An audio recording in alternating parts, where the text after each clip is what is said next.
எங்க ஐயா வீரப்பனாவை பிடிக்கிற பேர்ல இதே தருமபுரி பக்கம் வாசாத்தில ஒரு கிராமத்தை சேர்ந்த 18 பெண்களை கூட்டு பாலியல் பண்ணாங்க. பண்ண அயோக்கிய அதிகாரி பெண்கள் மேல கை வச்சு என்ன பண்ணுவான்?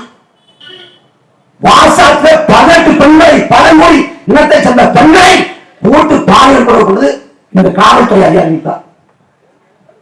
இவங்கதான். ஆனா காட்டுக்குள்ள இருந்தா எங்க ஐயா, காட்டுக்குள்ள அவர் மீது பாலியல் ரீதியாக ஒரு குற்றச்சாட்டு வைக்க முடியுமா? காட்டுக்குள் இருந்தாலும் எங்க ஐயா பரிசுத்தமான நீ நாட்டுல இருந்தாங்க அயோக்கிய பெயர் முன்னமாரி பெயர். எங்க ஐயா வீரப்பெயரா சொல்லிச்சான். தந்தத்தை கடத்தினாங்க, யானையை கொண்டாங்க. எங்க அக்காவுக்கு என்ன சொத்தை சேர்த்து போயிட்டாங்க. எங்க ஐயன் எவ்வளவு சொத்து இருக்கு? எதுவுமே வைக்கிறேப்பா. ஜெயலலிதாவுக்கு வந்து யாருமே இல்லை, குடும்பமே இல்லைன்றாங்க. ஜெயலலிதா சொத்து எவ்வளவு? 7000 கோடி. நான் திருவாரூர் திருட்டு வந்தது ஐயா கருணாநிதிய. அவருக்கு இருக்கக்கூடிய சொத்து எவ்வளவு? 7000 கோடி. ஆனால் காட்டுக்குள்ள எங்க ஐயா வீரப்பட்ட எவ்வளவு கோடி இருக்கு? ஒண்ணும் இல்லைங்க. அவர் வரலாறாக செத்து போனார், தமிழகத்தின் சொத்தாக செத்து போனார். இந்த இனத்தில் அவர் பிறந்தது, இந்த இனம் செஞ்ச பேரு. எங்க ஐயா வந்து காலை வெட்டாரு. இன்னைக்கு இந்த ஐயாவே இல்லை, இறந்து விட்டாருல. இன்னைக்கு வந்து ஆளக்கூடிய ஆட்சியர் இருக்கிறாங்க. இன்னைக்கு கனிம வளத்தை கொண்டிருக்கிறியா? இன்னைக்கு மரத்தை வெட்டலையா? மழையை தடுக்கலையா? மண்ணை கொண்டிருக்கிறியா? செய்கிற அயோக்கியப்படும் யார்? இந்த திமுக அதிமுக சேர்ந்த அயோக்கியப்படும். வேற யாரு? அதிமுக ஆட்சி காலத்தை சட்ட ஒழுங்கு சரியில்லை, திமுக ஆட்சி காலத்தை சட்ட ஒழுங்கு சிறப்பாக இருக்கிறது சொல்றான். திமுக ஆட்சி காலத்தை சட்ட ஒழுங்கு சரியில்லை, அதிமுக ஆட்சி காலத்தை சட்ட ஒழுங்கு சரியாக இருந்தது. சட்ட ஒழுங்கு பத்தி மாறி மாறி திமுக அதிமுக பேசுது. என்னைக்காவது திமுக ஆட்சி காலத்தை மனக்கொள்ளை நடந்து கொண்டிருக்கிறது, அதிமுக ஆட்சி காலத்தை மனக்கொள்ளை இல்லை என்று பேசினான. அதிமுக ஆட்சி காலத்தை மனக்கொள்ளை இருந்தது, திமுக ஆட்சி காலத்தை மனக்கொள்ளை இல்லை என்று பேசுறான.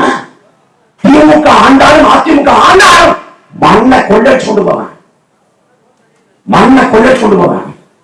கேட்க நான் இருக்கா? அருகாமல கேரளாங்கிற மண் இருக்கு, 30க்கும் மேற்பட்ட ஆற்றுப்படகு இருக்கு. ஆற்றுப்படுகை 6 இருக்கு, ஆற்றுப்படுகை இருக்கு. அந்த ஆற்றுப்படையில ஒரே ஒரு ஆற்றுப்படையில ஒரு பிடி மண்ணை அள்ள முடியவா?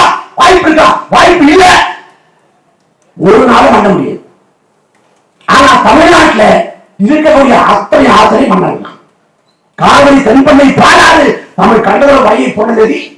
ஏன்னா நேரடியாக பல ஓட பொதுமணி சேர்த்த தமிழ்நாடு. காவிரி தென்பண்ணை வழியை புறணிட்டு 32 ஆறுகள் தமிழ்நாட்டை வளம் கொடுக்க சென்றது. இன்னைக்கு அத்தனை ஆறுகள் செத்து போனது. ஆறுகள் அழிவில் நின்று இருக்கிறது. காரணம் என்ன? மணல் கொள்ளை. 2000 ஆண்டுகள் தமிழ் சொல்லுவாங்க. 2000 ஆண்டு வரலாற்றை பின்னோக்கி வருது. 2000 ஆண்டுல எண்ணற்ற அரசர்கள் வந்தார்கள், படையெடுப்பை நிகழ்த்தினார்கள், போர் புரிந்தார்கள், வன்முறை செய்தார்கள், வாரிசுமை சண்டை போட்டார்கள். வாதாவி எரிச்சான், மதுரை எரிச்சான், ஓய்வு எரிச்சான், புத்த மரத்தை தகர்த்தான், பாராயத்தை கோயிலை வச்சான். இந்த 2000 ஆண்டுகளத்துல மன்னாட்சி காலத்துல எத்தனை மன்னம் வந்த போதும், படையெடுப்பு நிகழ்த்தின போதும், சண்டையிட்ட போதும், போர் புரிந்த போதும், வழிபாட்டவர்கள் தகர்த்த போதும் ஒரு இயற்கை வளத்தின் மீது எந்த ஒரு மண்ணு கைவிக்கல. ஒரு ஆட்டா தனக்கு மட்டுமே சொந்தம், தன் குடும்பத்துக்கு மட்டுமே சொந்தம் ஆக்கிரமிக்கல. ஒரு மலையை தகர்த்து கனிம வளங்களை ஏற்கல. ஆனால் 50 ஆண்டுகள திராவிட ஆட்சி காலத்தில் இயற்கை வளங்கள் அழிக்கப்படுது. நாம் என்ன செய்ய போறோம்? சோழ சோழ பாண்டியர்கள் ஆண்டார்கள். அந்த காலத்துல தண்ணீர் தட்டுப்பாடு, தண்ணீர் பஞ்சங்கள் செய்தி கேள்விப்பட்டதுண்டா? அன்னை மன்னாட்சி காலம், மன்னாட்சி காலத்தில் கூட தண்ணியை காசு குடிக்கல. ஆனா மக்களாட்சி காலத்துல தண்ணியை காசு குடிக்கலாம். காசு கொடுத்துதான் தண்ணி குடிக்க முடியும் உருவாக்கிட்டாங்க. தமிழ்நாட்டில் தண்ணி தட்டுப்பாடு, தண்ணி பஞ்சம், இந்த செய்தியை சர்வசாதாரணமா கேள்விப்படுற தமிழ்நாட்டில் சர்வசாதாரணமா. அன்பான சொந்தங்களே, தமிழ்நாட்டில் இருக்கக்கூடிய மாவட்டத்துல வளர்ச்சி மாவட்டம் எதுன்னு கேட்ட விருதுநகர், சிவகங்கை, ராமநாதபுரம். இந்த சிவகங்கையில, விருதுநகர்ல, ராமநாதபுரத்துல பெய்யக்கூடிய மழையில ஒரு விழுக்காடு கூட மழையை பெறாத Dubai, Qatar, Oman, Saudi Arabia இந்த நாடுகள்ல தண்ணீர் தட்டுப்பாடு, தண்ணீர் கொஞ்சம் செய்தியே இல்லை.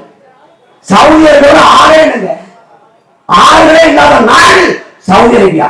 அந்த நாட்டுல தண்ணீர் தட்டுப்பாடு இல்லை. துபாயில மழைக்காலம் நம்ம ஊர் மாதிரி மழைக்காலம் ஒரு காலமே கிடையாது. ஆனா அந்த துபாயில தண்ணீர் தட்டுப்பாடு இல்லை, தண்ணீர் பஞ்சம் இல்லை, காலி கொடுத்த வச்சுட்டு தாய்மாவின் போராடல, அங்க எதுவும் இல்லை. ஏன்னா அங்க ஆடுறது நோக்கம் கொண்ட அக்கறை கொண்ட ஆட்சியாளர். இத்தனைக்கும் துபாய, கத்தார, ஓமன் ஆடுறது மக்களாட்சியில தேர்ந்தெடுக்கப்பட்ட ஆட்சியாளர் கிடையாது, மன்னராட்சி ஆட்சியாளர்.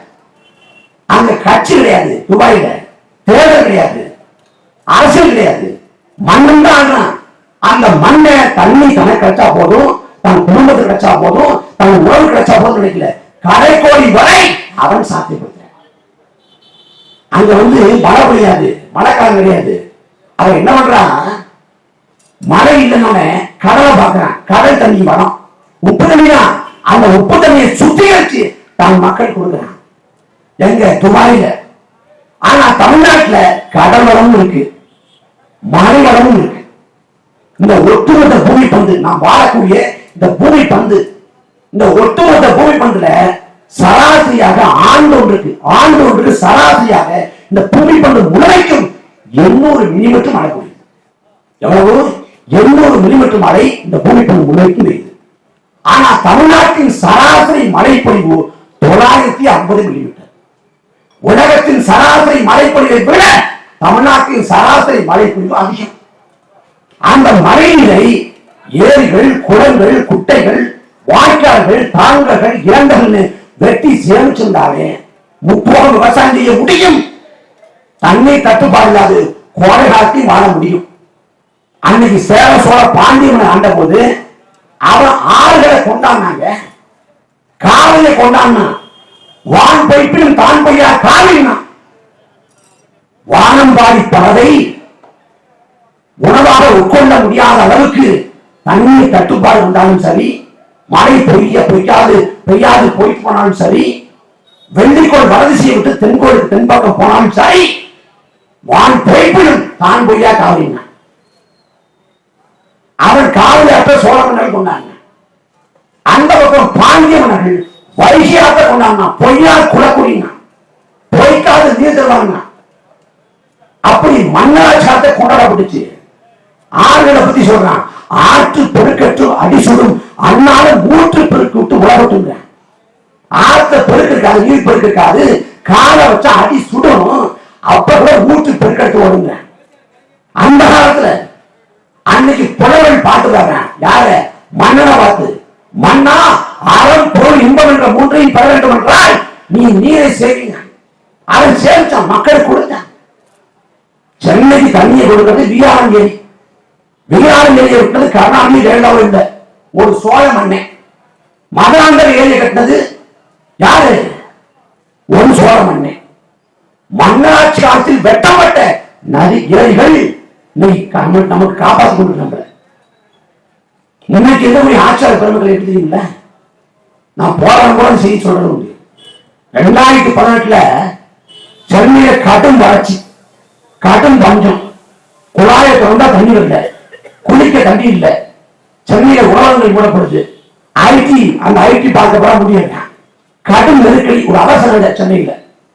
அப்ப தமிழ்நாடு அமைச்சரை கூடுது. தமிழ்நாடு அமைச்சரை பத்தி சொல்லவே தெரியல. ஐயா எடப்பாடி பழனிசாமி தலை சிறந்த மேலை, கம்பராமன் தந்த சேர்க்கலாறு, கம்பராமன் தந்த சேர்க்கலாறு ஐயா எடப்பாடி. நாம கூட தப்பா புரிஞ்சுக்கிட்டோம். அவன் தப்பா சொல்ற, கம்பராமாயணத்தை கம்ப எழுதி முடித்து விட்டு சேகராட்ட கொடுத்து எடப்பாடியை கொடுத்து பாருங்க. சேகராட் கூட எடப்பாடி டெலிவரி பண்ணிட்டார்.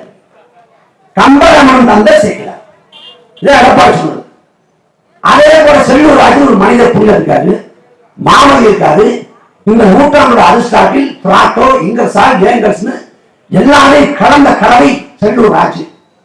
அந்த செல்லூர் ராஜு வாழ்வு நடத்து நாமெல்லாம் வாழ்த்துக்கலாம், பெருமைப்படணும். அந்த அவதார புருஷர் நம் சமகாலத்தை வாழ்க்கை நம்மள புண்ணியம் பண்ணிக்கணும். அவர் எந்த திசையில வாழ்றாரோ அந்த திசையில இருந்து கும்பிடணும். அந்த மனித புனிதர் அந்த மகாத்மா வந்தா அவர் காலடி மண்ணை எடுத்து நெத்துல புதியா பூசிக்கணும். ஏன்னா வைகை அணையை பிரதமரை போட்டு கூட போய் கண்டுபிடிச்ச அது விஞ்ஞானி அந்த செல்லூர் ராஜு, அந்த ஒரு திண்டுக்கல் சீனிவாசன் அவர் அமைச்சர், ஒரு வித்தியாசமான அமைச்சர். அவர் நிகழ்காலத்தில் வரமாட்டார், இறந்த காலத்தில் வாழ்வாரு. திடீர்னு போவாரு, வாஜ்பாய் பார்ப்பாரு, நேரு பார்ப்பாரு, அப்படிப்பட்ட ஒருத்தர். அவர் போன பாமகவும் அதிமுகவும் கூட்டணி இருக்காது காரணமே திண்டுக்கல் சீனிவாசன் தான். ஏன்னா போன முறை பாமகவும் அதிமுக கூட்டணி இருக்கு. பாமக சேர்ந்த வேட்பாளருக்கு ஐயா திண்டுக்கல் சீனிவாசன் வாக்குறாங்க. இந்த பாமக சேர்ந்த வேட்பாளருக்கு ஆப்பிள் சின்னத்திலே ஓட்டை போட்டுங்க. அவர் நெஞ்ச பிடிச்சாரு, இது ஆப்பிளா? ஆப்பிள் பழம் இல்லைங்க, மாம்பழங்க. எல்லா பழமும் நல்லதாங்க, எந்த பழமா என்னங்க? யாரு? திண்டுக்கல் சீனிவாசன். அந்த திண்டுக்கல் சீனிவாசன், செல்லூர் ராஜு, ஐயா எடப்பாடி பழனிசாமி, இந்த அமைச்சர் எப்படி இருக்கும்? அவங்க சென்னையில தண்ணீர் பஞ்சத்தை போக்கணும்னு கூலி முழுக்காங்க. இந்த தண்ணீர் பஞ்சத்தை போக்கணும்னா மழை பெஞ்சா மட்டும்தான் தண்ணி பஞ்சத்தை போக்க முடியும் கண்டுபிடிச்சாங்க. கண்டுபிடிச்சு மழையில பெய்ய வச்சலாங்கிறான். எப்படி பெய்ய வைக்கிறது? சின்ன நாடுகள்ல உயரிய தொழில்நுட்பம் இருக்குது. 10,000 கோடி பணத்தை வச்சிருக்கான். அவன் செயற்கை தொழில்நுட்பத்தை பயன்படுத்தி மழையை பொழிய வைப்பான். இங்க தமிழ்நாட்டில் இந்தியாவில் இருக்கிற சாத்தியம் கேட்டா அவன் கஷ்டப்பட தேவையில்லை. எல்லா ஊர்லயும் கோயில் இருக்கு, எல்லா ஊர்லயும் சாமியார் இருக்கான். சாமியார பூரா கோயில பாட வச்சு யார் வளர்க்க சொன்னோம்னா அவன் வளர்க்கிற யாகத்துல வருண பகவான் அப்படியே மெய் சிரித்து போய் மழையை பெய்ய வச்சிருவாரு. அவர் மழை பெஞ்ச வச்சாருன்னா ஏறி நிரம்பி தமிழ்நாட்டோட வளர்ச்சி பஞ்சம் போயிட்டு அதிமுக அமைச்சரவை அரசாணை போடுது. கோயில யாகம் வளர்க்கணும், யாகம் வளர்த்து மழை வைக்க முடியும். இத போல முட்டாத்தன உலகத்தை எங்காதுண்டா? யாகம் வளர்த்து மழை வைக்க முடியும் என்றால் உலகத்துல பாடணும் இருக்காதே, பாடணும் இருக்காது. யாகம் வளர்த்து மழை வைக்க முடியும். ஏன் தார் படம் இருக்கு, ஏன் சகல படம் இருக்கு? ஆனா நம்ம யாகம் வளர்த்து மழை வைக்க முடியும். யாகம் வளர்த்தா மழை வராது, யாகம் வளர்த்தா போதாம மரம் வளர்த்தாதான் மழை வரும். நீ கதைக்கும் திருமணம் பண்ற கேட்ட என்ன சொல்ற? கதையும் திருமணம் பண்றோம், மழை வரணுங்கிற. கதையும் திருமணம் கதை குட்டிதான் வரும், மழை எப்படி வரும்? பூனை கொடுக்க போனா அவசரங்கிற. இதே இந்தியா எடப்பாடி போறான், அண்ணாமலை போனான், ஸ்டாலின் போனான். உனக்கு அவசரம் இல்லை. எடப்பாடி போறாது, அவசரம் ஆச்சு. தண்ணியை குடிச்சிட்டு அப்புறமா தான் போறேன்னு சொல்ல மாட்டேன். ஒரு அப்பாவி பூனை யார் வீட்டுல கடா கொண்டு வைப்பான், யார் வீட்டுல மீன் கொண்டு வைப்பான், ஒரு துண்டு நமக்கு போட மாட்டானா ஏன் தவிக்கக்கூடிய ஒரு அப்பாவி பூனை. அந்த பூனை கொடுக்க போனா அவசரம். நீ ஒரு அவசர வழியா வெளியே கிளம்புற, பூனையும் ஒரு அவசர வழியா வெளியே கிளம்புற. என்ன ஒன்னு விட முக்கியமான வேலை உன்னை ஓவர்டேக் பண்ணிட்டு நீ பூனைகிட்ட தோத்து போயிட்டு உன் தோல்வியை மறைக்க, உன் கல்யாணத்தை மறைக்க என்ன சொல்ற? பூனை கொடுக்க போனா அவசரம். சாப்பிடுற முறை என்ன யாரோ நினைக்கிறாங்க. அப்படிதான் பார்த்தா நாட்டில் பல நடிகைகளை சாப்பிட முடியாது. விக்கல் என்ன சொல்ற? திட்டாங்க, எவனோ திட்டான், பிடிக்காம திட்டாங்க. என்ன திட்டி ஒருத்தர் விக்க வைக்க முடியும்னா சாணி சாப்பிட முடியுமா? எடப்பாடி சாப்பிட முடியுமா? மோடி தான் சாப்பிட முடியுமா?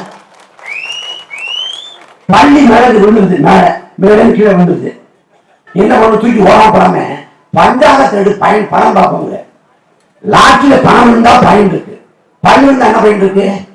ஒண்ணுமில்லை. நம்ப எடப்பாடி நல்லாட்சி கொடுப்பாங்க எப்படி நம்புறியோ, ஸ்டாலின் நல்லாட்சி கொடுப்பாங்க எப்படி நம்புறியோ, மோடி புதிய இந்தியா பிறப்பாக எப்படி நம்புறியோ, அதே போல இந்த கர்மாந்தத்தையும் துறைக்கு நம்பிக்கிட்டே இருந்தாங்க.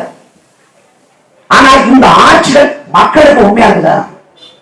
நீங்க சிந்திச்சு பாருங்களேன். மன்னராட்சி முறையில் கூட மன்னர்கள் நகரம் தான் மக்களின் குறை கேட்க மாறு வேஷம் போட்டு மக்களுடைய மக்களா வந்தான். வந்து மக்களின் குறை என்ன, நிறை என்ன, மக்களின் தேவை என்ன தெரிஞ்சுட்டு போனான். ஆனா மக்களாட்சி காலத்துல வாக்கு கேட்டு தேர்தலின் போது வர்றேன். எந்த காலத்துல வந்திருக்கான்? ஆனா இந்த ஆட்சியாளருக்கு ஏன் ஓட்டு போடணும்? ஓட்டு போட்டு வெள்ள வைக்க வேண்டிய அவசியம் என்ன? இந்த மண் குறித்து மக்கள் குறித்து எந்த கவலையும் இல்லை, எந்த கவலையும் இல்லை.